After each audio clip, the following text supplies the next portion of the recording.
ग्रह नक्षत्रों के दृष्टिकोण से कैसा योग बना रहा है जान लीजिए। चतुर्दशी तिथि है, इस दिन सोमवार का सुंदर योग है और इस दिन ग्रह नक्षत्रों के दृष्टिकोण से यदि देखें तो पूर्वा भाद्रपद नक्षत्र में बुध ग्रह का योग बन रहा है जाने का। और आपकी राशि के दृष्टिकोण से यदि देखा जाए तो यह कहीं ना कहीं आपके लिए बहुत सुंदर रास्ता दे रहा है।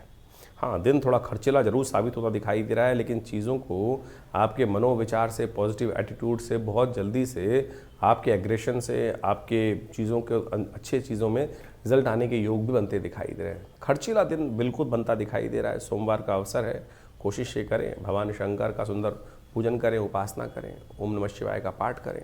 हो सके तो सफ़ेद चीज़ों का दान करना, सफ़ेद सूती वस्त्र का दान करना आपकी राशि के अनुसार से अच्छा रहेगा। स्वास्थ्य का थोड़ा ध्यान रखना चाहिए। चावल इत्यादि का दान करना भी आपकी राशि के दृष्टिकोण से अच्छा योग बनाता दिखाई दे रहा है।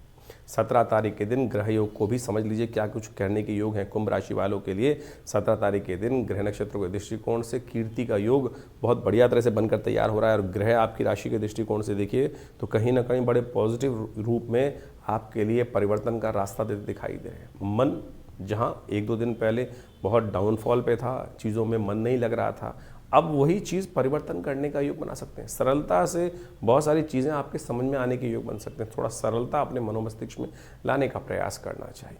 थोड़ा अपने आप को शांत रखने का प्रयास करना चाहिए। बहुत ज़्यादा एग्रेशन से, जो कहीं ना कहीं आपके ताप से लोग कहीं ना कहीं थोड़ा सा अंदर से ईर्ष्यालु स्थिति में आते दिखाई देंगे, लेकिन शीतलता से, अपने कोमल स्वभाव से चतुर्ग्रही योग बनकर तैयार हो रहा है आपकी राशि के अंदर। ध्यान रखना पड़ेगा।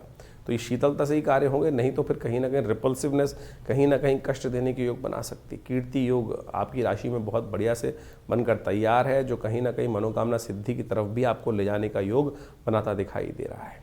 ऐसे में इस दिन अमावस्या तिथि है। फागुन मास की अमावस्या शास्त्र के दृष्टिकोण से कहा जाती है कि यदि मंगलवार को पड़ जाए तो ये कहीं ना कहीं बहुत सुंदर योग बनाती है। और इस योग के अंदर, शास्त्र के अंदर कहा जाता है कि उड़द की दाल और दही का दान करने से, उड़द की दाल और दही का, क्योंकि इस दिन युग भी आरंभ हुआ था। कहा जाता है कि फागुन मास के दिन जो अमावस्या पड़ती है, फागुन के महीने में अमावस्या जो पड़ती है, उससे कुछ युग को भी आरंभ। देखिए, ये शास्त्र के दृष्टिकोण समझे कि केवल चतुर्युगी नहीं है। ये चतुर्युगी तो एक छोटी साइकिल है, इसमें अनेक बार वो युग हो चुके हैं। क्योंकि इस वक्त जिस हम योग में चल रहे हैं वही वस्वत मनवंतर में इस वक्त चल रहे हैं, कलयुग के प्रथम चरण में चल रहे हैं। और एक अनेक बार संसार में रचना होती है। तो शास्त्र के दृष्टिकोण से कहा जाता है इस स्थिति को युग का आरंभ भी माना जाता है। तो इस दिन अवश्य पिंडदान करना चाहिए, अपने पितरों के निमित्त पूजन करना चाहिए।